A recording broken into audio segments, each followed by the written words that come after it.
What's up sa inyo mga kanao? For today's video, eto, after 3 days to naglipat tayo ng mga inakay. So eto na sila ngayon. So na-adapt na nila mga kalapatids yung bagong nilang kulungan, bagong loft nila dito nga sa Flyers loft natin. So after 3 days, eto na yung condition nila mga kalapatids. So medyo malikot na sila, unlike dati yung mga una hanggang pangalawang araw, halos hindi sila gumagalaw mga kalapatids. Ano? Ito yung ibon natin, no? Ang dami. Ito yung mga pang south natin. Habol tayo sa south. Baka sakali umabot mga kalapatids. Nasa ano na to? 2, 4, 6, 8, 10, 12, 14, 16. May kukunin pa tayo doon na 4. Bali 20 to mga kalapatids. Yung first batch natin. Tapos yung magiging second batch natin, hindi na natin alam kung ilan. Kasi unlimited na. Unli-breeding na gagawin natin. Hanggang kaya ng mga breeder.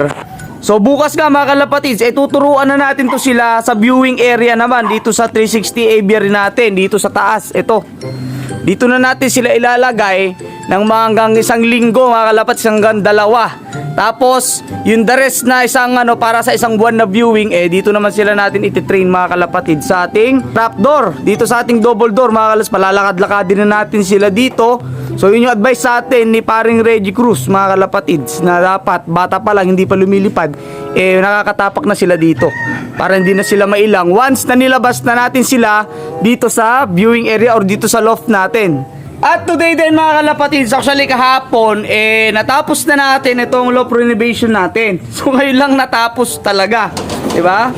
So mapapansin nyo dito sa loob, yan, kompleto na yung mga kahoy natin. Sarado lang natin dito. At yung mga 5 nating panlabang sa norte naman, ito sila, nilipat na natin sila dito sa section na to. So yung purpose kung bakit, syempre mamotivate na natin itong mga to, kaya dito na sila sa Widowwood na area. Ngayon yung kabilang section na yon, dahil nga puro box perch lang yan, dito yung section para sa mga bagong tinuturuan natin na young birds. So hindi pa naman nila kailangan, yan din yung nasabi ko sa vlog ni Pare Reggie Cruz nung nag-loft visit sila dito. Shoutout nga pala kay Paring Reggie Cruz saka kay Mulawin TV. Yan, mga idol natin. So bakit dito yung mga bagong tuturuan? Kasi hindi pa naman nila kailangan i-motivate kasi bata pa sila. Hindi pa po sila magpapares-pares. Kaya yung box perch sapat na sa kanila. Saka B-perch. Ayan, balik muna tayo dito. So dito ko na nilagay yung itong 5 yung panlaban natin. Di ba? Kasi nga, meron naman ng division. Ayan, natapos na natin. Kaya ang ganda na tingnan. More on wood looks tayo dito sa loob. Kasi nga, malamig sa mata, presko, maganda ventilation, saka kaakit-akit yung kulay mga kalapati sa kalapati. Unlike kapag pipinturahan natin to ng puti, or ng yellow, ng green, so medyo na sa mata, masakit sa mata. Sa labas, pwede. Kasi nga magiging marking points nila yun, na yung kulay ng loft nila. Pero dito sa loob, puro mga wood looks yung nilagay natin. Sa baba, plywood, yung nilagay ko, ayan Sa wakas, natapos na natin mga kalapatids bago tayo nagsampa ng ibon. So, buti na lang talaga, hindi nila binugbog nung time na wala pa tong mga harang na to. Diba? Kasi nga, 3 days na natin silang nilalagay dito sa loft natin, itong mga bagong young birds natin. So, pag dito sa kabila naman, andito kasi yung viewing area. Ayan parang ulit, loft tour. Pero na lang, slide. Nandito yung viewing area natin.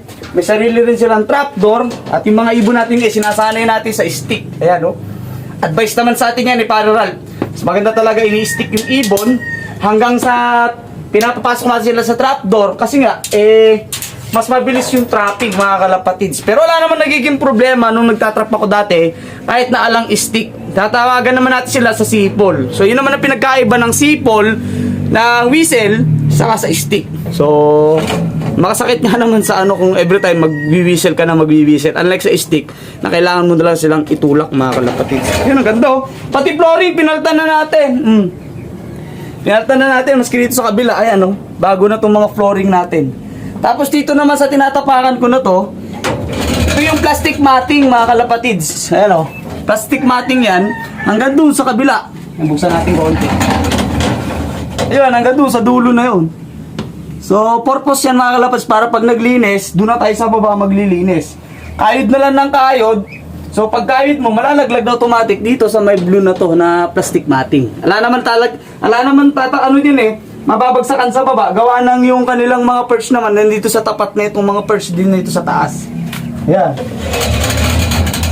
Yan, gandang-ganda ako rito sa bagong loft natin mga kalapatids. So, ang presko tingnan kasi. So ito nga pala mga kalapatids, meron akong ano sa inyo, meron akong good news. Dahil dito sa 5 pang north natin, mag-out po tayo ng isa. So ayoko sana mag-out, kaso nga may lumapit sa akin, nanghihingi ng tulong. So hindi ko naman na siyempre kailangan ipangalandakan sa inyo kung sino tutulungan natin, di ba? Mas maganda naman tumulong kahit wala ng camera. So ang gagawin ko mga kalapatids, 4 lang ilalaban natin dito. At yung 4 na yon, yun na ilalaban natin sa norte. Ngayon, itong isa mga kalapatids, hindi ko naman sa hindi maganda to. Kasi nga, champion line to mga kalapatids. Ano? Galing to kay Idol Nelson Chua. So, ayoko sana, pero kailangan. Kasi gusto ko tumulong mga kalapatids. I-out ko po sana ito for a reason. Itong Alphonse natin. Hen po siya na Alphonse. Ayan mga kalapatids. Ang ganda na niya. Bis na yung ibon na to. Ayan. Ngayon, kinancel ko na siya sa North Warriors natin. Ayan siya mga kalapatids. So, napakaganda pong ibon na to. Naka superset po siya ng ring band. Ayan, naka superset po. So, pang North sana natin to. Ayoko sanang i-out Kaso gusto ko talagang tumulong mga kalapatids. I-out ko lang po siya sa halagang 2,500. So, ito po yung ibon na makukuha ninyo. Ito po, hen po siya. Lahi po nito, babaero line. Alphonse po. Ayan mga kalapatids, ang gandang ibon.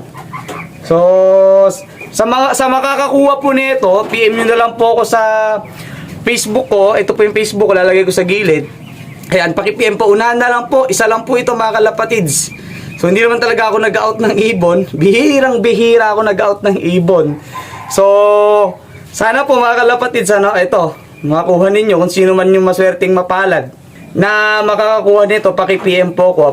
Pati po sa pedigree ng ibon. May pedigree po yung ibon. At the same time, yung yung authority certification na yung magulang nito ay nabili talaga natin kay Idol Nelson Chua. Direct po mga kalapatids. Ayan.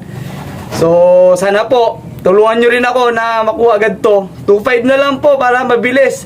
Kasi maliit na halaga lang naman yung kailangan nung tutulungan natin. So, sinacrifice ko na po itong ibon ko mga kalapatids. Ayan. Oh. Ito na, paghintay na lang po sa may isa lumapit sa akin. Ito po, pag na-out po natin ito sa halagang 2.5, matutulungan na po natin yung taon na yun mga kalapatids. Hindi lang makakatulong, pati po kayo. Ayan, nagkaroon pa po kayo ng magandang ibon. So maganda po itong ibon na to. 100% napakaganda, pati katawan, pati linyada. Ayan, ganda.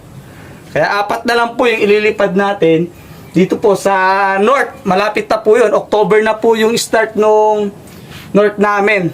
Ayan, itong 4 na to. So ito, iwalay na natin yan mga kalapatids. So ayan, agad dito na lang po muna mga kalapatids. Mga ayan. So dito po sa ibon na to, ayan yung Alphonse natin.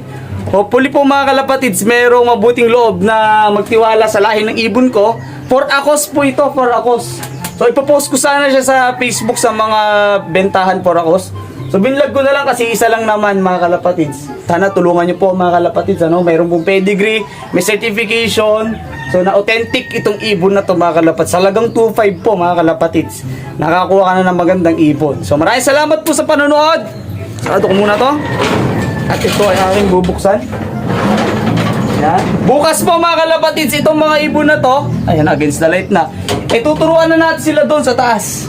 So, sinanay ko lang muna sila makabisado itong loft nila. Ito, pinapili ko sila ng mga, mga perch nila, bahay nila. Tapos, sinanay ko sila dito sa loob ng aviary natin. Nakakatungtong na rin sila dito sa mga running perch natin. Kaya bukas, ready na sila for Day 1 ng viewing mga kalapatids. Maraming salamat po for flying. Ingat mga kalapatids.